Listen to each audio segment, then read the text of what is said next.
On revient donc sur cette nouvelle tragédie aujourd'hui en Afghanistan avec la mort de 2 autres soldats de la base. Voilà le genre de nouvelles qui fait grimper l'angoisse pour les familles des militaires partis en Afghanistan. Dans les bulletins de nouvelles, on entend souvent parler des soldats qui sont morts au combat et de ceux qui ont été blessés. Mais on entend peu parler des familles des soldats, des familles qui sont tout aussi touchées par la guerre. C'est le cas de Joanne Guérette de Hermstown, qui a vu partir son fils Jimmy. Avant de quitter, il me parlait justement, qu'est-ce qu'il voulait léguer à ses frères, ses sœurs, son testament, qu'est-ce qu'il en était avec l'armée, puis tout ça. Je veux dire, il m'a vraiment préparé pour le pire. Je veux dire, c'est pas la sensation la plus comique, on va dire, pour une mère. C'est sûr que je voulais pas qu'il parte, là, premièrement, parce qu'on l'aurait... Tu sais, je l'aurais perdu, là, je perdais un grand frère, on faisait plein d'activités ensemble, puis tout, fait. Mais qu'est-ce que tu veux, on peut pas rien faire, là. C'est ça qu'il veut, c'est ça qu'il veut, là. C'est une grande épreuve que les familles ont à vivre. Lorsque les soldats sont déployés en Afghanistan, ils partent habituellement pour 4 à 10 mois. Mais les militaires sont conscients de la souffrance que cela peut provoquer chez leurs proches. Le suspense est éprouvant. Chaque fois que quelque chose arrive, puis ça arrive sur une nouvelle, là, il dit qu'un soldat était blessé, mais il dit pas le nom. Jusqu'au temps, il parle avec la famille. Fait que ça peut être un jour, ça peut être 5 heures, ça peut être une semaine. Quant à Mélanie Paquette, c'est son mari qui est allé 6 mois en Afghanistan l'an dernier.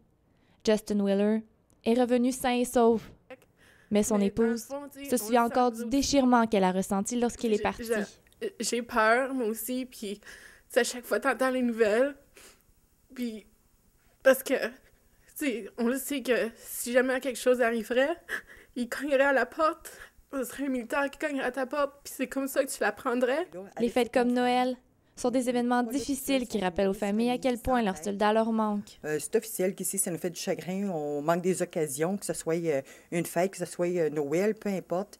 Ça nous fait mal au cœur. On lui achète un cadeau, quelque chose, puis genre... On arrive, mettons, on veut y donner, mais tu sais, dans le fond, on sait qu'il l'aura peut-être jamais. Et l'aide qui est apportée aux familles des militaires est très limitée. Que ce soit pendant le déploiement ou au retour des militaires, aucun appui ne leur est apporté. C'est supérieur. Il n'y a jamais personne qui s'est occupé de moi, de m'appeler ou des choses comme ça. Puis ça, c'est ça qui... Je trouve c'est ça qui rend difficile. Les services sont très éphémères et sont très ponctuels. Les moyens d'assistance et Forces armées pourra offrir sont relativement limités. Les familles doivent donc s'organiser elles-mêmes pour traverser cette dure épreuve. Le show, c'est vraiment de rester positif et courageux et de s'encourager mutuellement. La mère aussi, elle a ses petits moments là, qu'elle a les larmes dans les yeux, puis c'est la fille qui vient l'encourager. Ma mère, elle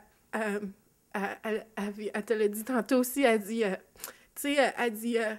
eux autres, ils te le montreront pas comment c'est difficile, parce qu'elle dit, elle est habituée que son chum, il parte, puis c'est pas difficile pour eux autres, puis elle est tough, puis elle est habituée. Mais c'est ça qu'il faut que je dise à mes parents. Les soldats ne disent pas tout à leur famille pour ne pas les inquiéter.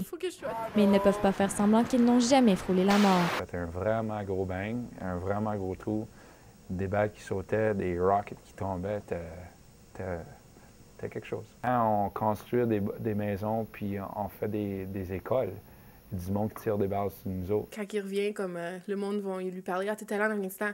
Ah, as-tu tué quelqu'un? » Puis, tu sais, comme, moi, je sais même pas, là. Je sais pas si mon chum a fait ça, puis peut-être que oui, puis je sais pas, puis je veux pas le savoir non plus. Les proches des militaires souhaitent le bonheur de leurs soldats, peu importe leur choix de carrière. Mais ils ne comprennent toujours pas si tout cela en vaut vraiment la peine. Pourquoi je prendrais la chance de perdre mon mari pour ce qui se passe là-bas? Je sais pas, là. Ils font-tu vraiment du bien? On ne sait pas. Dire qu'une bonne nuit, ça va finir par arrêter ce conflit-là. Que nos hommes puis nos troupes vont revenir, puis ils vont arrêter d'en envoyer, puis que nos jeunes se fassent tuer à gauche et à droite dans d'autres pays. Barack Obama a annoncé récemment l'envoi de 30 000 soldats américains supplémentaires en Afghanistan.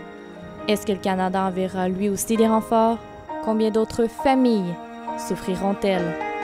Marie-Pierre Leduc, pour la Cité collégiale, à Ottawa.